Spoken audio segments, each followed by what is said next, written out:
The man known to history as Tsar Nicholas II of Russia was born Grand Duke Nicholas Alexandrovich Romanov on the 18th of May 1868 at the Alexander Palace in Tsarskoye Selo, the imperial retreat outside St. Petersburg, the capital of the Russian Empire.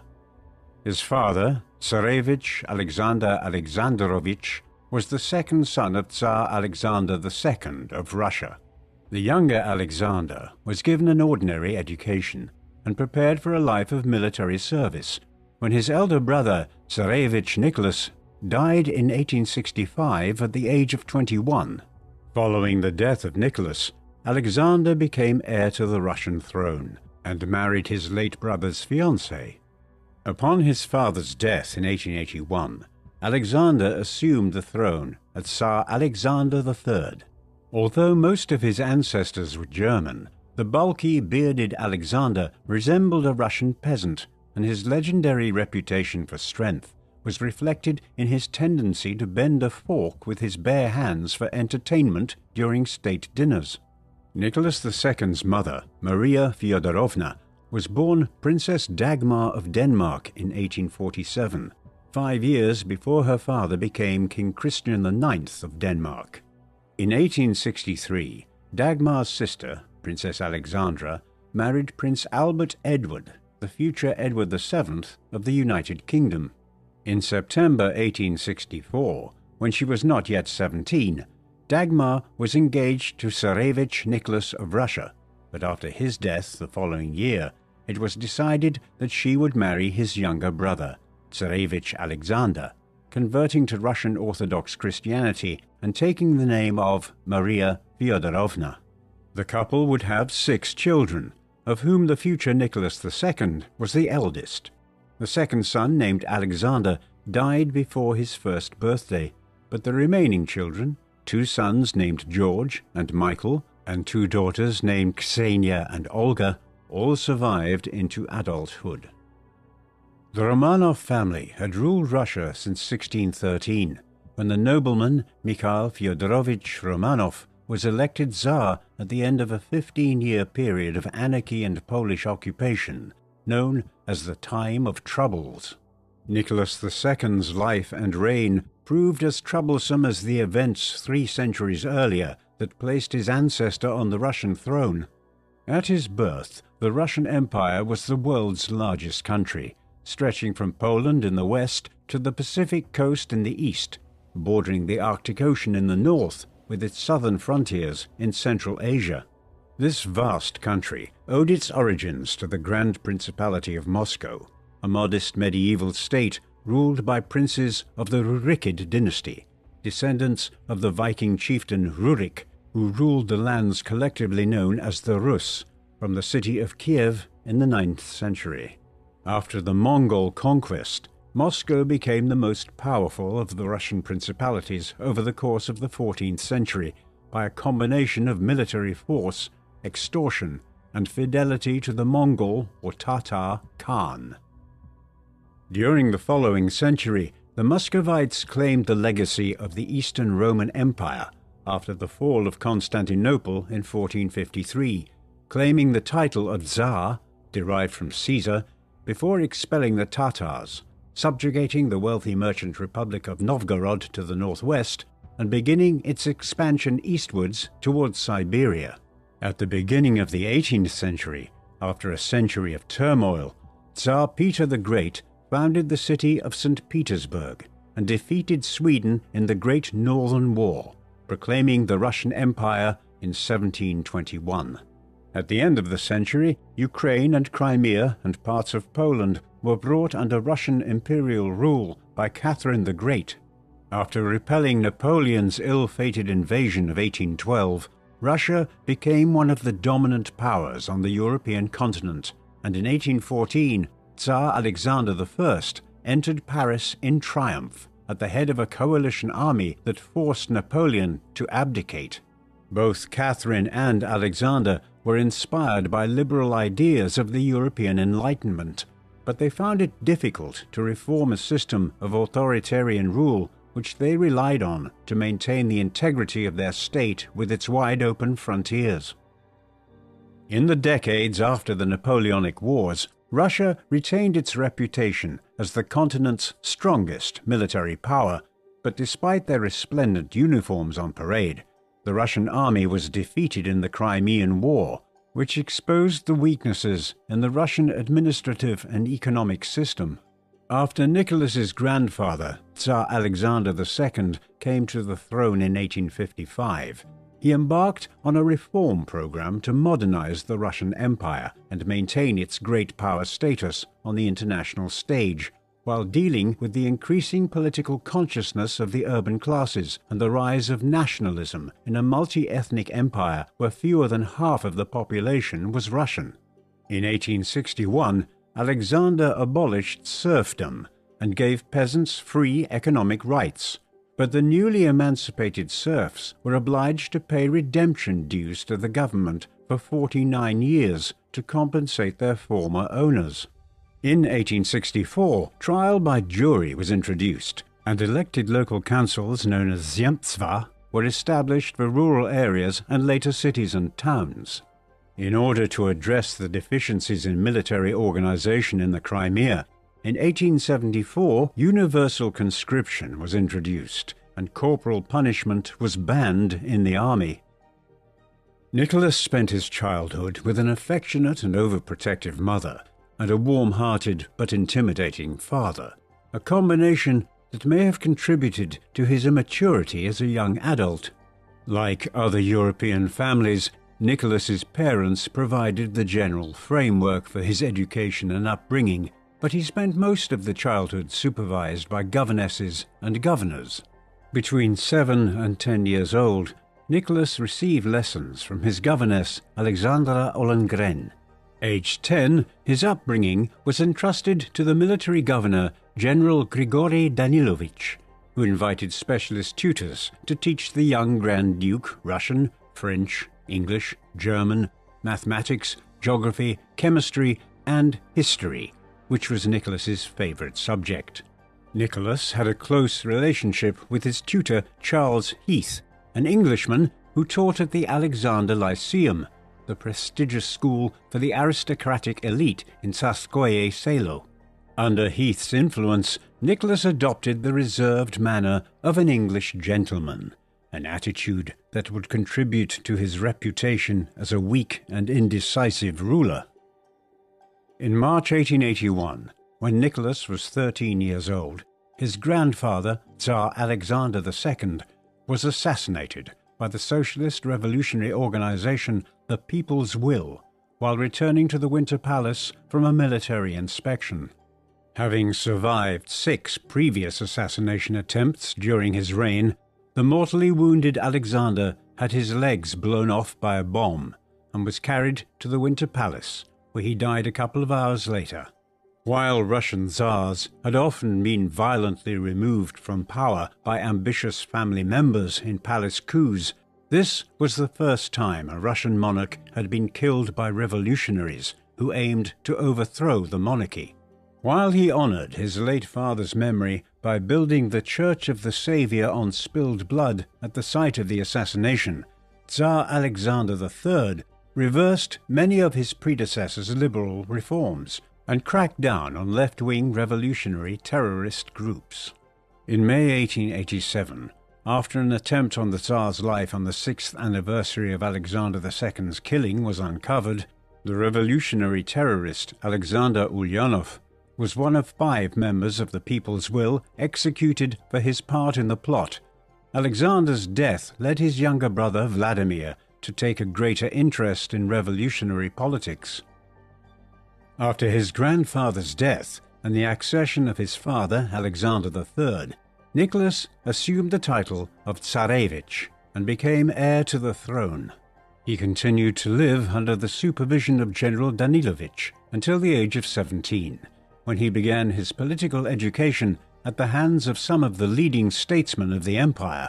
The greatest influence on the teenage Nicholas was Konstantin Pobedonostchev, the conservative law professor who served as the secular head of the Orthodox Church. Pobedonostyev believed that Russia's communitarian political traditions were unsuited to representative democracy and regarded the peasantry, who were largely isolated from Western liberal and socialist ideas in the cities, as the basis of Russian monarchism. Nicholas was also taught economics by Nikolai Bunga, the liberal Minister of Finance, from 1881 to 1886. Though the Russian economy developed rapidly during the reign of Alexander III, and Bunga was comfortable in the world of wealthy bankers and industrialists, Nicholas's understanding of economic theory remained poor throughout his life, and he would rely on the advice of ministers on economic issues. In October 1888, while Nicholas and the imperial family were returning from the Crimea, the imperial train derailed at Borky in Ukraine. The roof of the dining car collapsed, but Tsar Alexander used his legendary strength to hold it up, allowing the children to escape unharmed. At the age of 19, Nicholas was commissioned into the Preobrazhensky Guards, the senior regiment of the Imperial Army. As with elite regiments in other European countries, the Preobrazhensky's officers received little military training, but Nicholas was able to enjoy the society of the wealthy young aristocrats who served as guards officers. During the 18th and 19th centuries, it was common for young European aristocrats and royals to embark on a grand tour of Europe, to deepen their knowledge of art and culture, and to see the monumental remnants of Greek and Roman antiquity for themselves. Tsar Alexander turned his attention eastward towards Asia, and in October 1890, Nicholas was sent on an Eastern Grand Tour, accompanied by Prince Esper Ukhtomsky, an authority on Asian culture, and after brief stops in Austria and Greece, where he picked up his cousin Prince George of Greece, Nicholas visited the more exotic destinations of Egypt, India, Ceylon, now Sri Lanka, the Dutch East Indies, modern Indonesia, the Kingdom of Siam, now Thailand, and parts of China and Japan, before returning home to St. Petersburg across Siberia. In May 1891, while Nicholas was in Otsa in Japan, he was the target of an assassination attempt by a local policeman. Though he received a saber wound to the face, Prince George saved his life by intercepting the second blow. Nicholas cut short the rest of his trip and returned to St. Petersburg overland in August. He had been a member of the State Council and Committee of Ministers since his 21st birthday in 1889, and in 1893 he was appointed to chair a special committee on the construction of the Trans-Siberian Railway. In 1890, Nicholas began an affair with a 17-year-old Matilda Czeszynska, a Polish ballerina of the Imperial Ballet. Though the affair was actively encouraged by his parents, as heir to the Russian throne, he was expected to marry a European princess. In 1884, Nicholas was present at his uncle Grand Duke Sergei's wedding to Princess Elisabeth of Hesse, one of the many German princely states that supplied brides for European royal houses. It was there that Nicholas met Elizabeth's 12-year-old sister, Princess Alix, who was Queen Victoria of England's favourite grandchild and lover of all things English. By the early 1890s, Nicholas was determined to marry the beautiful Princess Alix, and he proposed to her in April 1894 while attending the wedding of her brother, Grand Duke Ernst Ludwig of Hesse, in the German city of Coburg. The highly religious Alix initially rejected the proposal, as she was unwilling to give up her Lutheran faith in favor of Russian Orthodoxy, but a few days later she changed her mind and would soon become a zealous convert. Despite his seemingly robust constitution, Tsar Alexander III's health began to fail in 1894, and by late summer he was diagnosed with kidney disease, attributed to the impact of the Borky train disaster 6 years earlier. In the autumn, the Tsar went to the Livadia Palace in Crimea to recuperate, and by mid-October, Tsarevich Nicholas was deputizing for his father.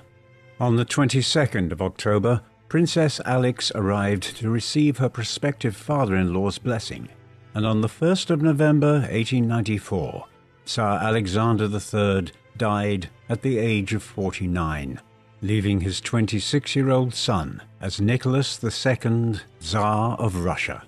On the 26th of November, less than a month after the late Tsar's death, court mourning was lifted for the wedding of Nicholas and his bride, who had converted to Orthodoxy and taken the name Alexandra Fyodorovna.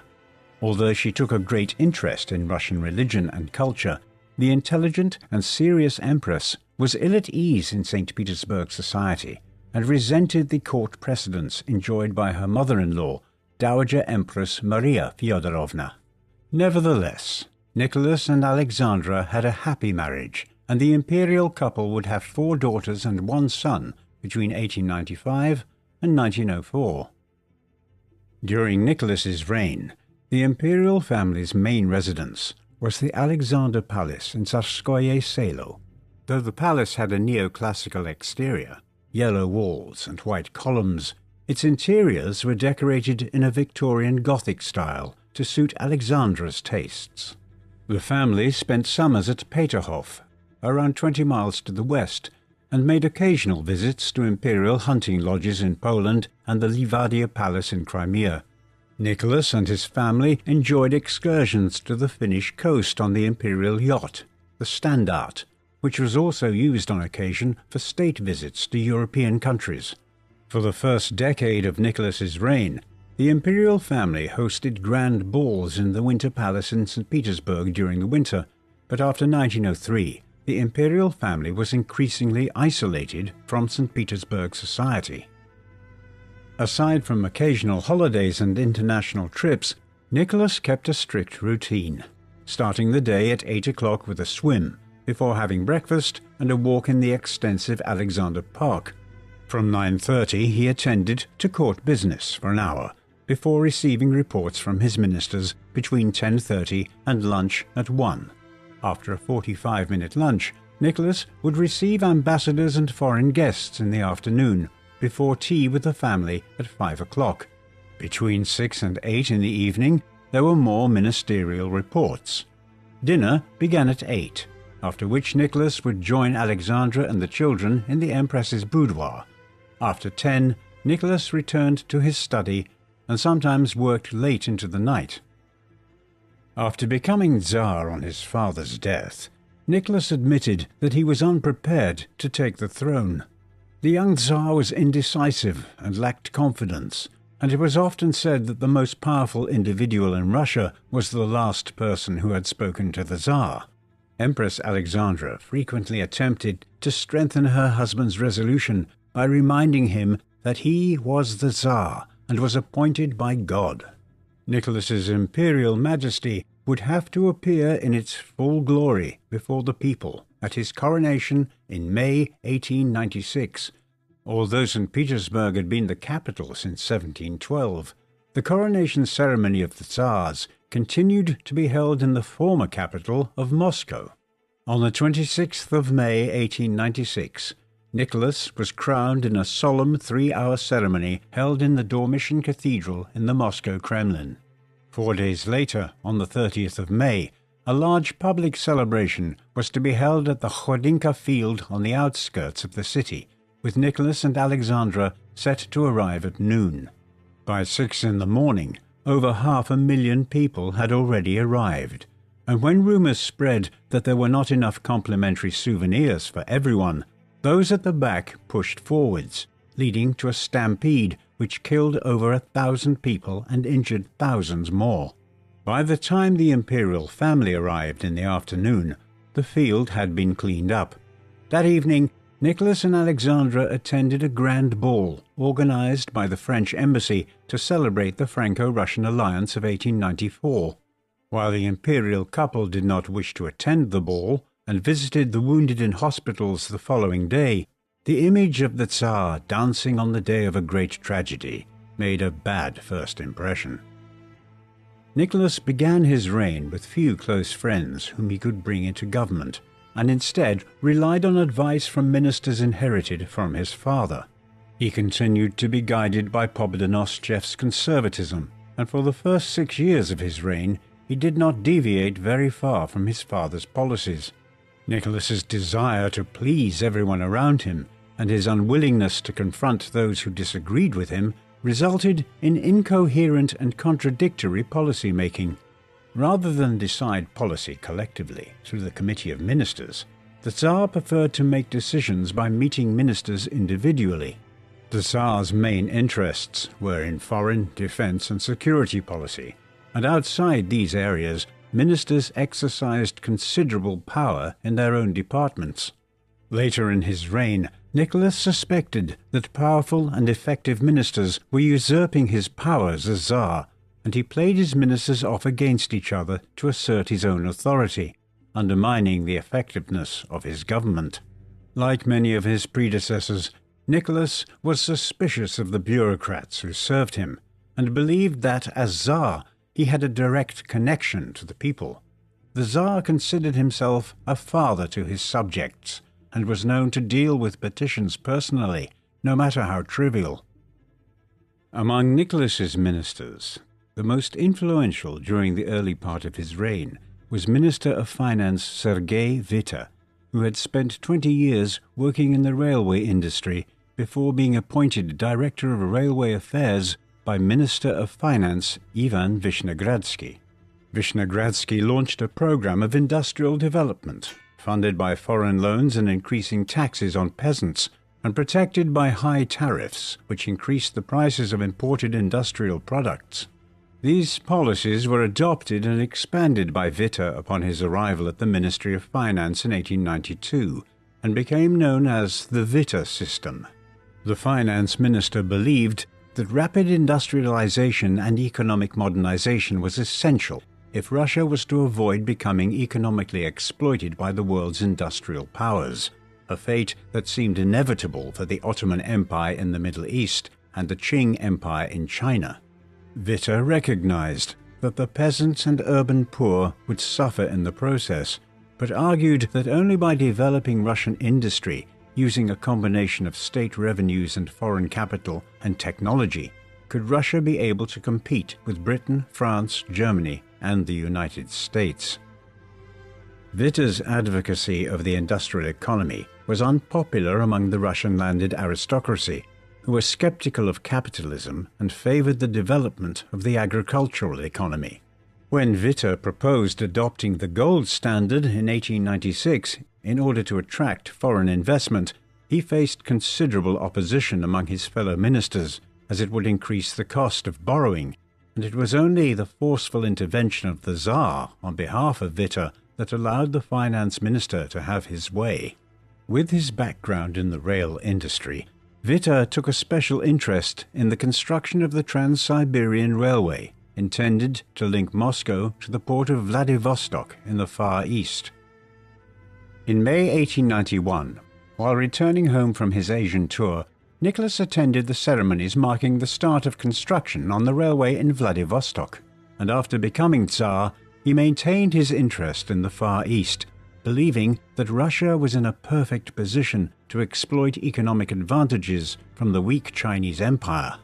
In 1895, Japan defeated China in an 8-month war, and at the Treaty of Shimonoseki, Japan secured possession of the Liaodong Peninsula in southern Manchuria, including the strategic naval base of Port Arthur. Since the Japanese presence in Manchuria undermined Russia's own imperial ambitions in the Celestial Empire, Russia organized an international coalition with France and Germany to force Japan to hand their gains back to China. Under Witte's influence, Russia was given the right to build a section of the Trans-Siberian Railway through northern Manchuria, reducing the length of the route. In March 1898, after Germany seized the Chinese port of Qingdao, Nicholas ensured that Russia secured a lease on Port Arthur and the Liaodong Peninsula, while the British were given the port of Weihai Wei. In 1900, the Boxer Rebellion broke out in northern China, in opposition to foreign influence in the empire. The Chinese imperial government sympathized with the Boxers and did little to suppress the rebellion. while the international community sought and received help from home. Russia was among the 8 nations which joined together to suppress the Boxers, but Russian forces remained in Manchuria to protect the railway and assert Russian economic control over the province. Although Witta's policies led to rapid economic growth, the industrialization process was accompanied by the movement of peasants from the countryside to work in factories in urban centers. The cities were unable to provide the necessary housing and social infrastructure to cope with the demand, and living and working conditions were poor. In the meantime, the increase in literacy among factory workers encouraged the creation of trade unions to defend the rights of workers. In many of these unions, radical revolutionary ideas circulated calling for the overthrow of the Tsar and his regime. This industrialization led to not only strikes in the cities but also peasant riots in the countryside, prompted by Witta's high taxes and tariffs, which led to several famines over the course of the 1890s. Witta recognized the condition of the peasantry but was unwilling to ease the tax burden, and instead proposed radical land reform. Witta suggested abolishing the peasant commune, the centuries-old system under which a village and the land around it was owned collectively by the peasant community, and giving peasants full property rights to their land. The political stability of the Russian Empire was threatened not only by workers and peasants, but also by the intellectual classes. As in many autocratic regimes, the most radical group were university students, and in 1899 Nicholas faced student riots across the country. Although some leading instigators were expelled and conscripted to the army as a punishment, Nicholas recognized that some of the students' complaints were justified, and the Ministry of Education took steps to abolish the hated classical curriculum and to give students greater choice in the courses they studied. While Nicholas hoped that the Russian education system could inspire a sense of patriotism and support for the state, university professors and even officials in the Ministry of Education sympathized with liberal and radical ideas and resisted any decrees to impose conservative sentiments upon students. By 1900, there were 3 distinct political groups forming the political opposition to Nicholas II. The Socialist Revolutionary Party, formed in 1901 and led by Viktor Chernov, was the successor to the People's Will and the agrarian socialist movements founded in the 1860s. The SRs believed that peasants and workers should join together in leading the socialist revolution to overthrow the Tsar, and were popular in both urban and rural areas. The SRs promoted revolutionary terror and were responsible for assassinating the hardline Minister of Internal Affairs, Vyacheslav von Plehve, in 1904. The Social Democrats, on the other hand, owed their allegiance to the Marxist tradition and believed that the urban workers would serve as the vanguard of any socialist revolution. In 1903, the Social Democratic Party split into 2 factions: the extreme Bolsheviks, led by Vladimir Ulyanov, better known as Lenin, while the more moderate Mensheviks were led by Julius Martov. The third strand of opposition to the Tsar were the liberals, who supported civil rights and constitutional government, where political power is shared by the monarch and a democratic assembly representing the people. The liberals, primarily influential in the Zemstva around the country, drew their support from middle-class and upper-class individuals, though they hoped to expand their support to the working classes. The political instability in Russia at the beginning of the 20th century prompted Interior Minister von Plehve to remark in 1903, "What this country needs is a short, victorious war to stem the tide of revolution." Plehve's comment was in reference to Minister of War General Alexei Kuropatkin, who warned that Russia's Far Eastern adventures were undermining its defenses in Europe. In February 1904, Russia and Japan went to war over control of Manchuria and Korea. Though Nicholas had hoped to avoid war, he believed that the Russian military would easily crush the Japanese. Contrary to the expectations of the Tsar and the international community, the Japanese inflicted a series of heavy defeats on the Russians. In April 1904, the flagship of the Russian Pacific Fleet struck a mine near Port Arthur, killing Admiral Stepan Makarov, the Russian Navy's most talented naval officer. In early September 1904, Kuropatkin's army was defeated by a Japanese army half its size at the Battle of Liaoyang, forcing him to abandon the city. Kuropatkin expected reinforcements from European Russia via the Trans-Siberian Railway, but parts of the railroad were not yet complete. In the meantime, the Japanese laid siege to Port Arthur and took the port in February 1905, destroying the Russian Pacific Fleet in the process. Later that month, the Japanese army defeated Kuropatkin at Mukden, now known as Shenyang, and forced the Russians to retreat into northern Manchuria.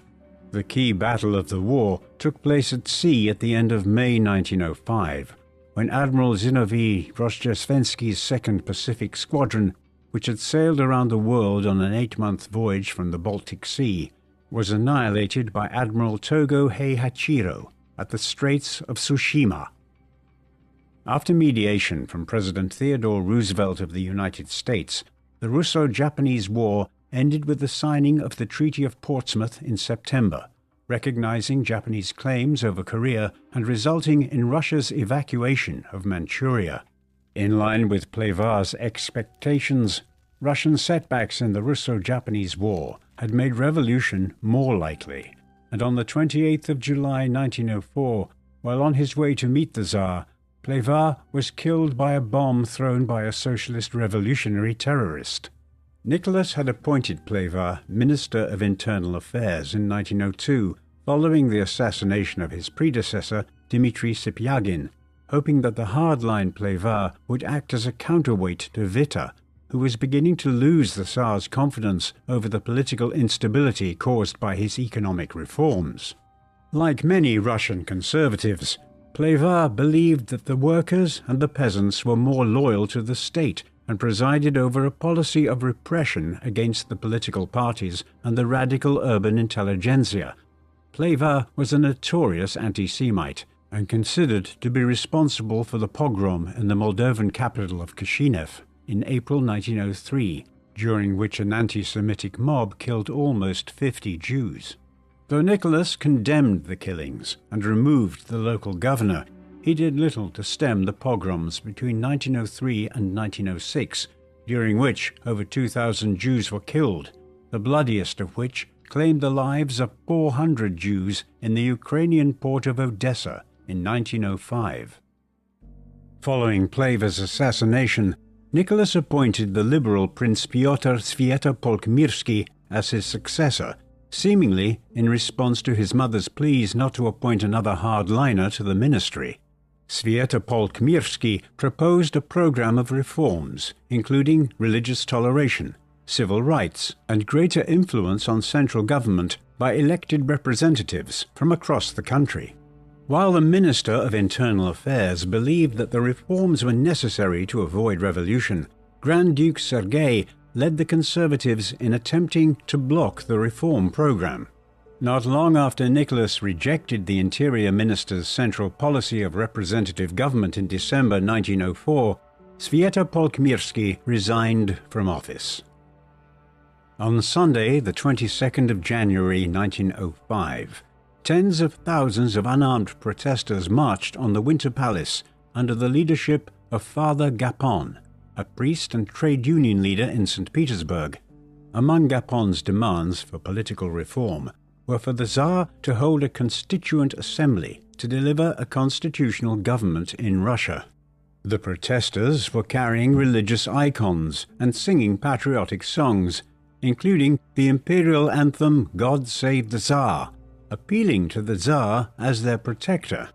Nicholas was away at Tsarskoye Selo at the time, and while there was no question of him accepting Gapon's demands, the decision to police the event using infantry soldiers resulted in the death of several hundred protesters, as the outnumbered soldiers blocking the paths to Palace Square opened fire at the columns of demonstrators advancing against them. While Nicholas expressed regret at the fatalities, The events of Bloody Sunday undermined the Tsar's claim to be the protector of his subjects. On the 17th of February 1905, Grand Duke Sergei was assassinated by socialist revolutionary terrorists in the Kremlin.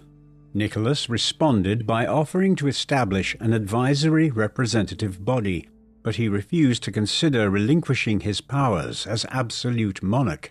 The Tsar believed that constitutional government would make Russia more vulnerable to revolution and anarchy, while also considering it his duty to preserve the authority he was given by God. As a hereditary monarch, Nicholas also considered it his duty to God and Russia to produce a son and heir. Between 1895 and 1901, Nicholas and Alexandra had 4 daughters in succession: Olga, Tatiana, Maria, and Anastasia. According to the imperial succession law of 1797, women could not inherit the throne unless all male claimants were extinguished. As a result, Nicholas's younger brother George remained the heir to the throne until his death in 1899, upon which their youngest brother Michael became the new heir. When Nicholas fell gravely ill in the autumn of 1900, there was some discussion about changing the laws of succession so that Grand Duchess Olga could succeed him, but the Tsar's recovery averted succession talk. On the 12th of August 1904, Nicholas and Alexandra were granted their wish of a son, whom they named Alexei, after the 17th century Tsar Alexei Mikhailovich, a pious and gentle ruler who laid the foundations for his son Peter the Great's modernization of the country by pursuing a program of moderate reform. Nicholas and Alexandra were naturally delighted to have a boy, but their happiness was tempered when it emerged that Alexei suffered from hemophilia, a disease inherited from Alexandra's grandmother, Queen Victoria, which impaired the ability of blood to clot, meaning that cuts and bruises could potentially prove fatal. Alexandra's concern about her son's condition caused her own health to collapse, leading her to turn more to her faith. Rather than solving a problem, Tsarevich Alexei was another addition to his parents' list of anxieties. The defeats on land and sea during the Russo-Japanese War highlighted the weakness of the Russian state and its military commanders, and contributed to a decline in the Tsar's prestige. While news of Mokden and Tsushima made their way to St. Petersburg, strikes and disturbances continued throughout the country, reaching a peak at the beginning of October with strikes in Moscow and St. Petersburg. When the railwaymen went on strike, it paralyzed political and economic activity and prevented officials from traveling between St. Petersburg and Moscow. After Sergei Witte advised the Tsar to make concessions to end the unrest, on the 30th of October, Nicholas issued a manifesto drawn up by Witte promising an elected assembly with legislative powers and to create a council of ministers, whose chairman would effectively have the powers of a prime minister. A week later, Witte was made prime minister, but despite his promises of restoring peace, the unrest continued, and a Soviet of workers' deputies dominated by Leon Trotsky was established in St. Petersburg, while in December the Bolsheviks led an uprising in Moscow. Trotsky would later describe the events in 1905 as a dress rehearsal for the revolution, which would overthrow the Tsar 12 years later. For the time being, Nicholas remained in power as the revolution was brought under control by Pyotr Darnova, the Minister of Internal Affairs, who reasserted government control over the transport and communications network and arrested members of the St. Petersburg Soviet. By the end of 1905, many liberals rallied to the government after being horrified at the radicalism of the masses. Most liberals formed the Constitutional Democratic Party, nicknamed Cadets, hoping to use the Legislative Assembly to carry out further reforms, while a conservative minority, who were satisfied by the concessions granted by the October Manifesto, joined the Octoberist Party.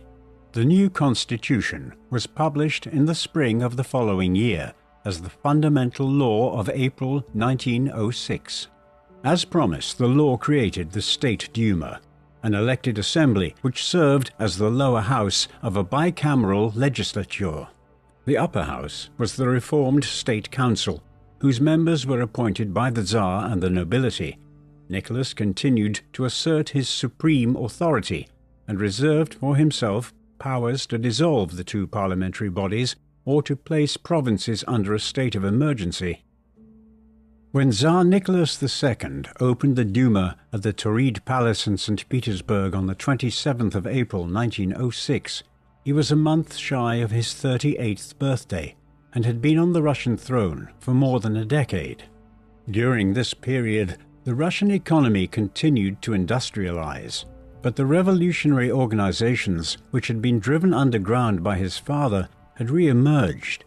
Nicholas managed to gain control of Port Arthur and southern Manchuria, only to lose it shortly thereafter with a humiliating defeat to Japan. Despite the imperial majesty on display at the Tauride Palace, Nicholas had barely survived the revolution of 1905 and was forced into taking the first steps to creating a constitutional government, which he was fundamentally opposed to.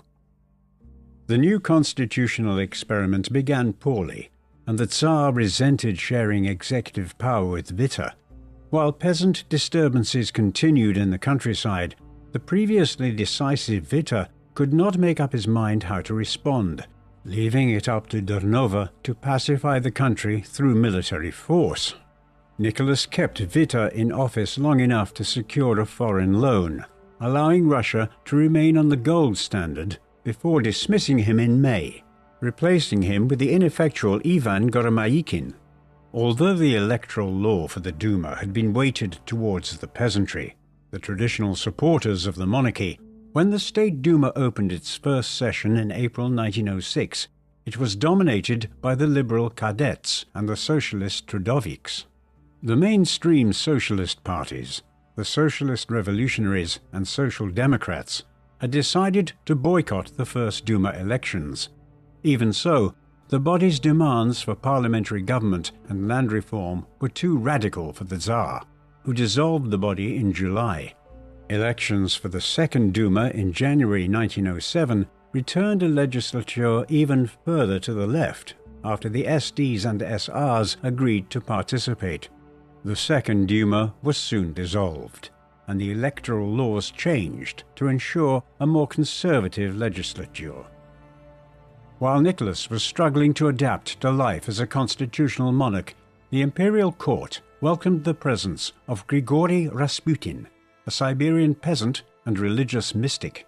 Rasputin was introduced to the imperial couple in late 1905 by Princess Anastasia of Montenegro, who would later marry the Tsar's uncle, Grand Duke Nicholas Nikolaevich.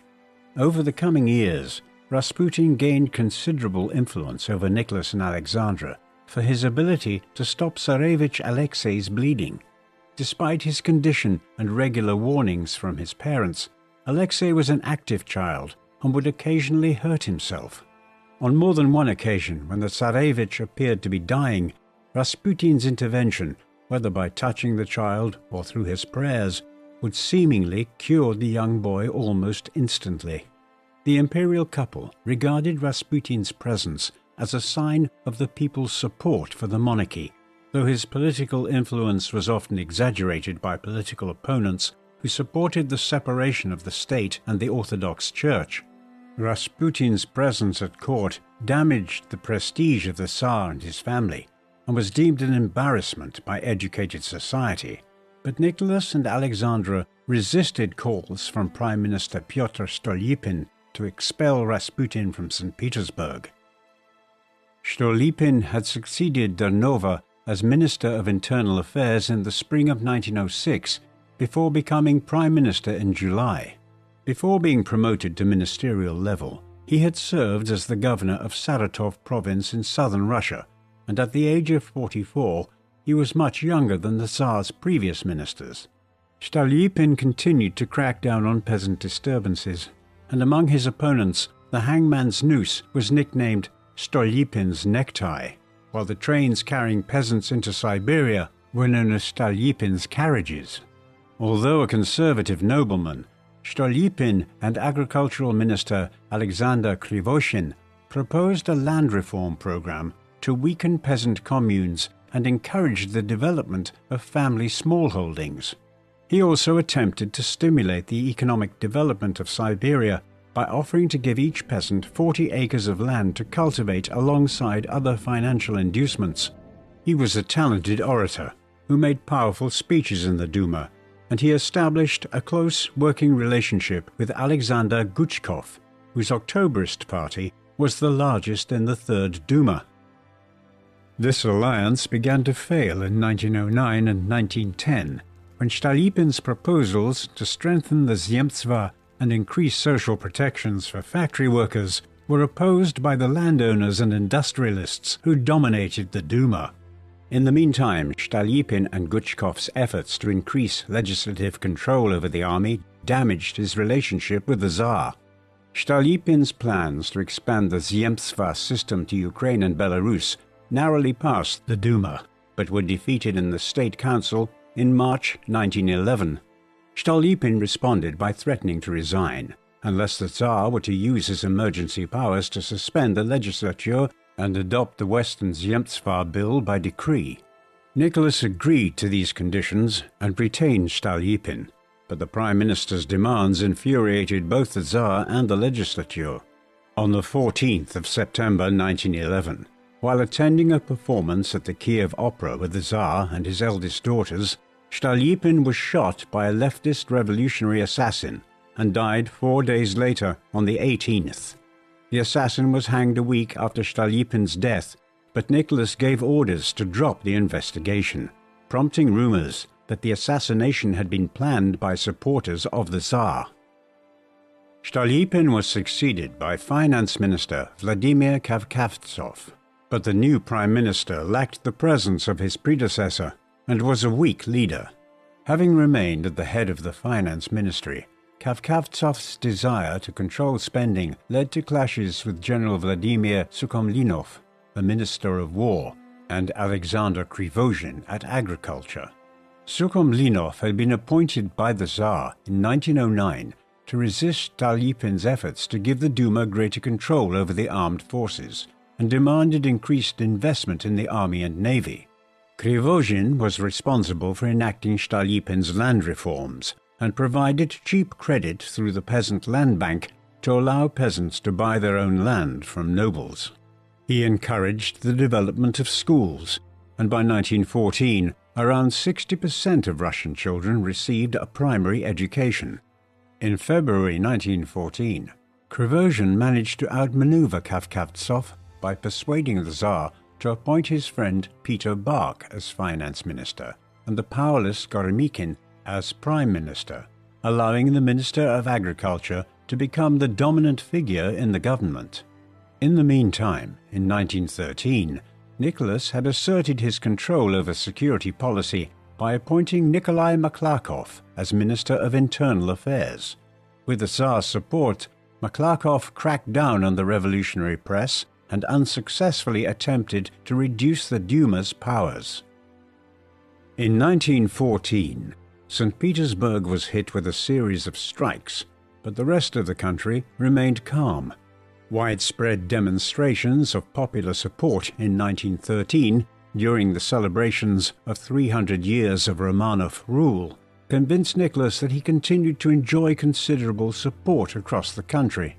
After its inauspicious start, the constitutional experiment was bringing an element of stability despite Stolypin's assassination, and there was a chance that with a strong prime minister, such as Krivoshin, to carry out his agenda and manage parliamentary politics, Nicholas could be a constitutional monarch, like his cousin King George V in Britain.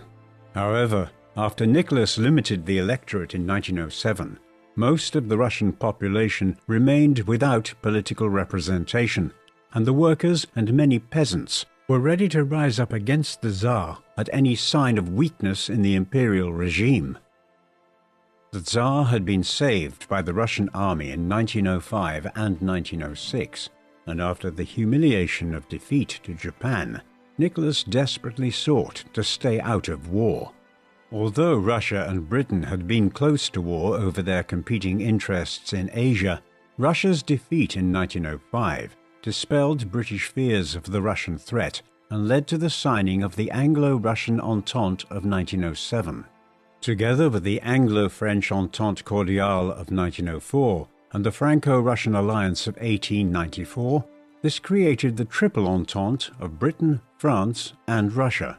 The rival European bloc was the Triple Alliance of Germany, Austria-Hungary, and Italy, though the latter's fidelity to the alliance was suspect, as it had its own territorial claims to parts of the Austrian Empire. Following the appointment of Sergei Sazanov as foreign minister in 1910, the Tsar pursued a three-pronged policy to remain committed to the Triple Entente, improve relations with Germany, and to promote unity among the Balkan states in Southeast Europe against further Austrian encroachment in old Ottoman territory after Austria's annexation of Bosnia in 1908. Rather than confronting Austria, the Balkan Alliance went to war with the Ottoman Empire over Macedonia and Albania in 1912, before fighting each other for the spoils in 1913. While Russian nationalists advocated a pan-Slavic union with the Balkan states, Nicholas was more concerned about German ambitions in the Ottoman Empire. The Russian Empire's Black Sea trade, including its substantial grain exports, passed through the Straits of Constantinople by modern-day Istanbul. In 1913, a German general, Lehmann von Sanders, was appointed commander of the Constantinople garrison. Over the previous century, the Ottomans had routinely employed foreign experts as civil and military administrators, but the Russians feared direct German control of the straits. Elsewhere in Europe, a naval arms race between Britain and Germany increased the risk of war between the continent's most powerful states. After the humiliation of the Russo-Japanese War, General Sukhomlinov embarked on a modernization program, which included the centralization of military administration within the Ministry of War, an increase in the size of the field army to over 1.4 million men, introducing machine gun crews at the regimental level, and attaching an aviation detachment to each army corps. On the 28th of June 1914, Archduke Franz Ferdinand, the heir to the Austrian throne, was assassinated in Sarajevo by Gavrilo Princip, a Bosnian Serb student. The Austrian government in Vienna believed that the Serbian government was behind the assassination, and 4 weeks later, on the 23rd of July, the Austrians issued an ultimatum to Serbia deliberately intended to provoke war. Foreign Minister Sazanov predicted that the conflict would develop into a continental war. Russia would be duty-bound to support Serbia, and Germany would join the war against Russia, in turn resulting in hostilities between Germany and France. Since the Anglo-French Entente was not a formal alliance, it was unclear whether Britain would join the war against Germany. But even with Britain remaining on the sidelines, the war would engulf the continent.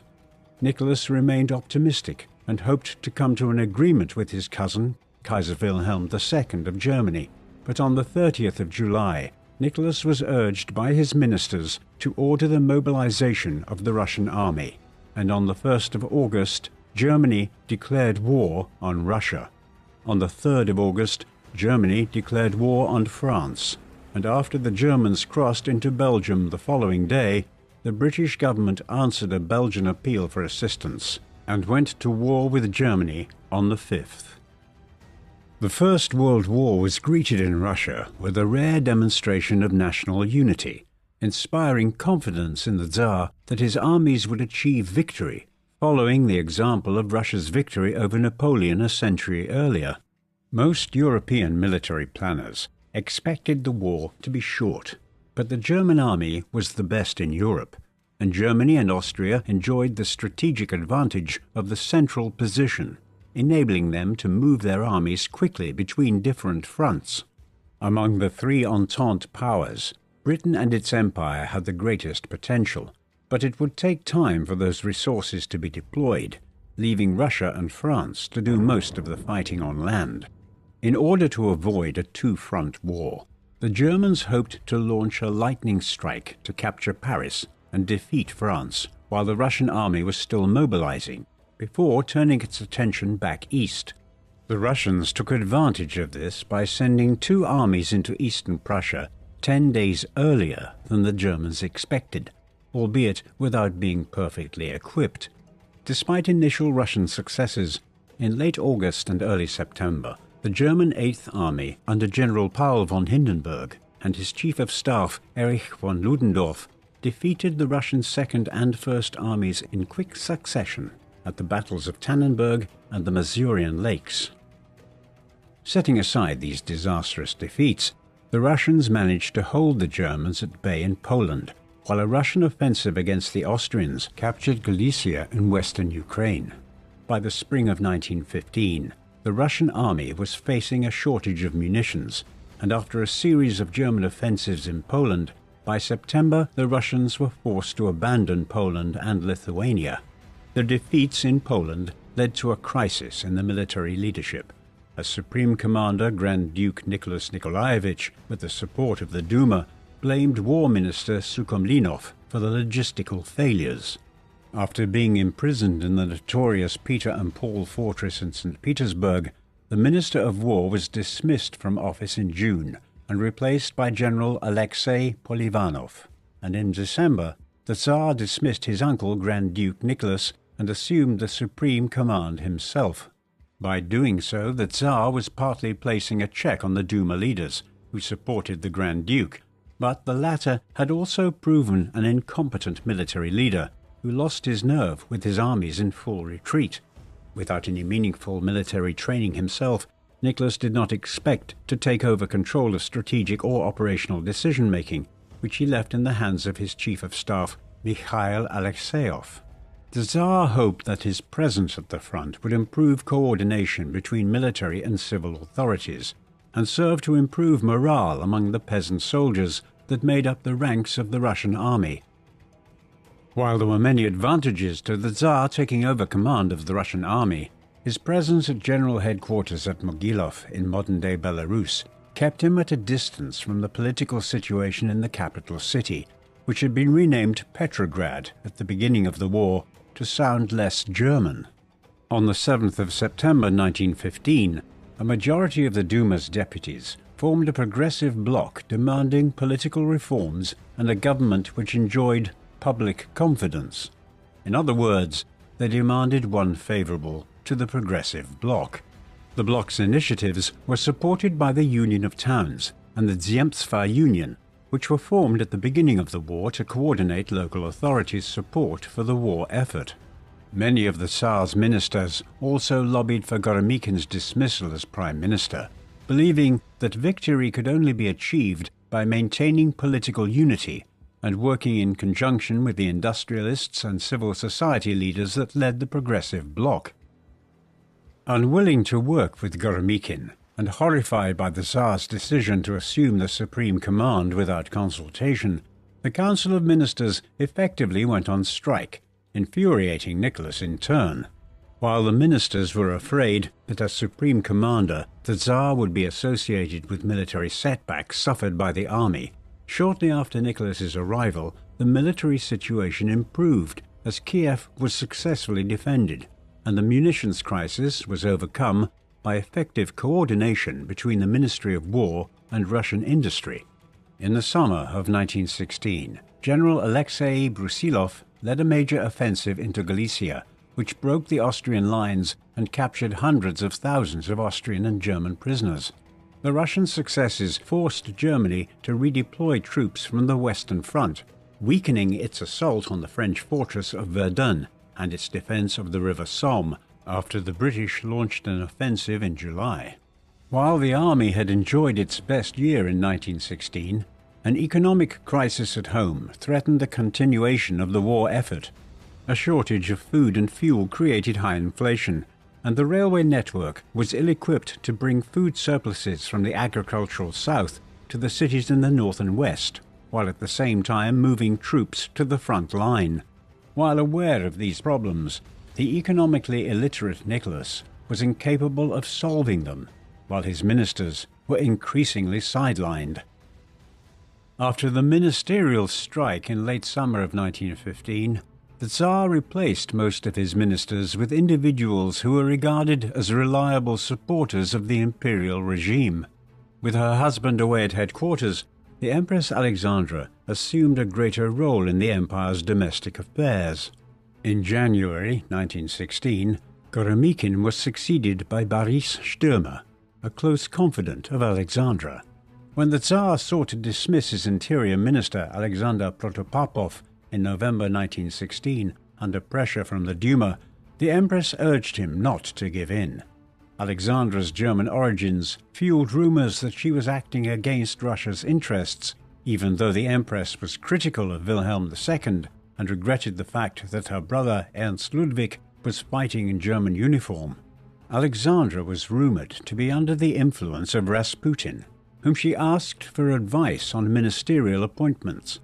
The boastful Rasputin exaggerated his influence and claimed to enjoy the favors of many court ladies, and his presence at court continued to damage the imperial family's prestige at a time when it could ill afford it. Nicholas's relatives were increasingly concerned about Rasputin, and on the 30th of December, a group including Prince Felix Yusupov, who was married to the Tsar's niece, and Grand Duke Dmitry Pavlovich, Nicholas's cousin, shot and killed Rasputin at the Yusupov Palace in St. Petersburg. With the country seemingly on the verge of revolution and unable to find a solution to the economic crisis, the cadet leader Pavel Milyukov stood up in the Duma in November and asked rhetorically whether the government's failures were caused by incompetence or treason. Once again, Nicholas was asked to appoint a government that enjoyed the confidence of the Duma, a call echoed by aristocrats and members of the imperial family. While he privately recognized the danger of the riots and strikes in Petrograd at the beginning of 1917, Nicholas remained optimistic about the military situation and believed that a planned spring offensive would bring victory and improve morale at home. On the 7th of March, the Tsar left Tsarskoye Selo for headquarters, and the following day disturbances began as the men of the factories joined an International Women's Day demonstration demanding bread. By the 11th, almost all of the capital city was on strike, though initial attempts to control the rioting by troops loyal to the imperial regime were successful. However, on the 12th, the Petersburg garrison mutinied and prompted Nicholas to return to the capital. Striking railwaymen blocked the imperial train, and the Tsar was forced to divert to Pskov, where he arrived on the 14th. On the 12th of March, 12 Duma deputies formed a provisional government to take control of the capital, and on the same day the Petrograd Soviet of Workers and Soldiers Deputies was formed. On the evening of the 14th, General Rusky, commander of the Northern Front, headquartered in Pskov, presented Nicholas with a message from President of the Duma, Mikhail Rodzianko, urging Nicholas to grant parliamentary government if he wished to retain his crown. The Tsar initially refused, but when he changed his mind the following day, it was too late, and Rodzianko urged the Tsar to abdicate to prevent further bloodshed. The other generals, assured by the Duma leaders that they were in control, joined in the chorus and urged Nicholas to abdicate. On the 15th of March, Nicholas agreed to abdicate in favor of his son, but after several hours worrying about the potential fate of Alexei during a time of war and political instability, decided that he should instead be succeeded by his brother, Grand Duke Michael, who would serve as a constitutional monarch. On the 16th of March, under pressure from the provisional government's leaders, Michael decided not to assume the throne until a constituent assembly was convened to determine whether to retain the monarchy. After returning to Mogilov, Nicholas issued a final address to the army on the 21st of March, urging the men to continue fighting and to submit to the authority of the provisional government. Later that day, Nicholas was arrested and taken back to Tsarskoye Selo, where he remained under house arrest for the next 5 months. Though subject to humiliation by their guards, Nicholas and Alexandra felt a sense of relief that the heavy burdens of government were taken away from them. There was an expectation that the former imperial couple would go into exile in Britain, and Pavel Milyukov, now foreign minister in the provisional government, submitted a request for asylum to the British government on behalf of Nicholas and Alexandra. The British Prime Minister David Lloyd George was inclined to agree, but the Tsar's cousin, King George V, feared that granting asylum to the former Russian autocrat would damage his standing among British socialists and place his own throne at risk. Even had such an offer been extended, Nicholas and Alexandra would have been reluctant to abandon Russia out of a sense of duty, despite their calamities. In August 1917, the provisional government sent Nicholas and his family to the city of Tobolsk in Siberia, where they lived in the former governor's residence. The provincial city remained well disposed towards the fallen Tsar, and Nicholas and the children socialized in secret with the more sympathetic guards. The fate of the Romanovs was destined to get worse after November 1917, when the Bolsheviks, under Lenin, overthrew the provisional government. Since Imperial Russia used the Julian calendar, which was 12 days behind the Gregorian calendar used by most of the world, the event is known to history as the October Revolution. The provisional government had been unable to assert its political power and was in the hands of the Petrograd Soviet, while the failure of a summer offensive in July strengthened support for the radical Bolsheviks, who demanded an end to the war.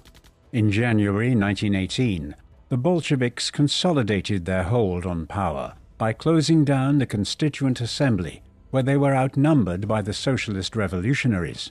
Keen to secure his power in Russia, in March, Lenin reluctantly approved the signing of the Treaty of Brest-Litovsk with Germany and its allies, surrendering control of Poland, the Baltic states, Belarus, and Ukraine. The Bolshevik suppression of the Constituent Assembly and their capitulation to Germany created the conditions for civil war. In the spring of 1918, the Czech Legion, who were making their way east along the Trans-Siberian Railway in order to join the Allies on the Western Front, staged an uprising against Bolshevik rule. The Bolshevik leadership had not decided what to do with the former Tsar, but Lenin's second-in-command, Leon Trotsky, hoped to bring Nicholas to Moscow for a show trial before executing him. In April 1918, the Bolshevik revolutionary Vasily Yakovlev acted on instructions from the central government to bring Nicholas and Alexandra to Moscow, but on the way they were intercepted by a detachment of Bolsheviks from the Ural Soviet, who took control of the convoy and took them to their base in Ekaterinburg. Nicholas, Alexandra, and Grand Duchess Maria arrived on the 30th of April and were imprisoned in the house of Nikolai Ipatiev, a military engineer.